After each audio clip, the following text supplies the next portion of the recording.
د منګور څومره عمر دی، منګور څومره وخت کې چمړه بدلوي، منګور تږی کیږي او کنه تږی کیږي، منګور څه شي خوښ دی او د منګور زهر په څو قسمه دي. زه تاسو ته نن په دې ویډیو کې ډېر زیات انټرست معلومات د منګور په هکله باندې درکوم، ځکه چې ما اول د حیات الحیوان کې دا وکتل، ما چې د وغوښتل چې تاسو سره د دې په هکله باندې شیر کوم چې تاسو په علم کې اضافه وشي. یاد ساتئ حیات الحیوان کې د منګور په هکله باندې لیکلي دي چې د منګور چې کوم عمر دی 1000 کاله وي، یعنی یو منګور داسې کېدای شي چې د عمر پوره 1000 کاله وي، د 1000 کالونه هم زیات. او دغه منګور چې کومه چمبړه ده حیات الحیوان لیکلي دي چې دا منګور په کال کې یو ځل چې د خپل چمبړه بدلوي، هر کال چې راځي نو دغه منګور چې دغه خپل چمبړه بدلوي او د تږی کیږي کنه تږی کیږي. حیات الحیوان لیکلي دي چې منګور په یو حالت کې هم نه تږی کیږي، خو که چېرته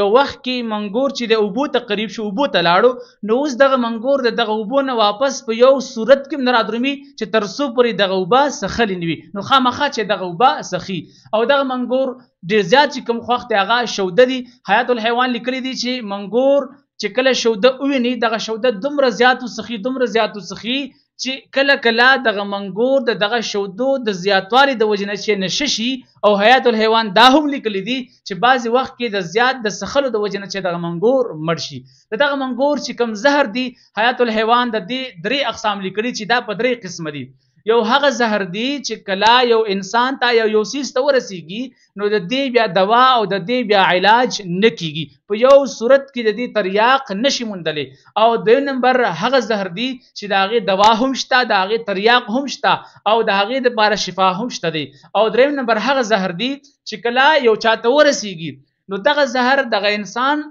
ویروي او د باندې دومره خوف او یره راشي چې د خوف او د یری د وجې نه دغه انسان مړ شي. لکه څرنګه حیات الحیوان د دې خبرې لاندې چې یو مختصر واقع ذکر کړی دو چې په یو زمانه کې یو انسان وو او دی په یو لاره تېرېدو او دی چې دی د یو ونې لاندې چې دی ډډه اچوله، کله چې دې ونې ته قریب شو نو په دغه ونې کې یو منګور چې راځوړند دی او دغه منګور دغه شخص چې دی په سر باندې وچیچلو او دغه شخص ته دا پته ونه لګېده چې زه منګور وچیچلم، ځکه چې ده ونه لیدو، خو یو څوک دی هغه په نظر و هغه ولیدو چې دغه شخص چې منګور وچیچلو، خو دغه کس کله سره خوا کې کله دی خوا مخې مکمل سور شلو او دی چې دی د دغه ونې لاندې کېناست او دی اوده شلو.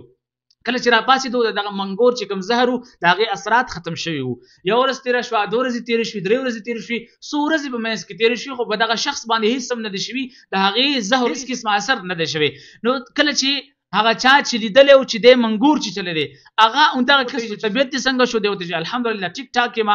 نو هغه لیدونکی انسان ورته وایي چې تا ته یاد شي فلانکې ورځ باندې فلانکي ټایم باندې تا د هغه ونې لاندې چې بالکل ما ته یاد شي او تا په سر باندې چې دی یو ټک باندې وشو، دی ورته چې بالکل ما ته یاد شي. نو دی ورته وایي دغه لیدونکی انسان ورته وایي چې هغه ته منګور چیچلی وي. نو حیات الحیوان لیکلی دي چې کله دغه شخص ته پته ولګېده چې زه منګور چیچلم نو په ده باندې یره او خوف راغی او د دې د وجې نه چې دی وفات شو، د دې د وجې نه چې دی مړ شو. نو دا چې دی د منګور د زهرو هغه 3م قسم دی چې په انسان باندې یره او خوف راولي او د دې د وجې نه د وجود مسامات هغه کولاو شي، نو دغه زهر ډېر زیات په اسانه باندې د انسان جسم ته داخل شي او په دا وجه باندې دغه انسان وفات شي. دا د منګور په هکله باندې سچن معلومات او د دې نه زیات معلومات هم شته دی، خو ما یو څو معلومات وغوښتل چې تاسو ته د هغې په هکله باندې زه درکړم. واخر دعوانا ان الحمد لله رب العالمین.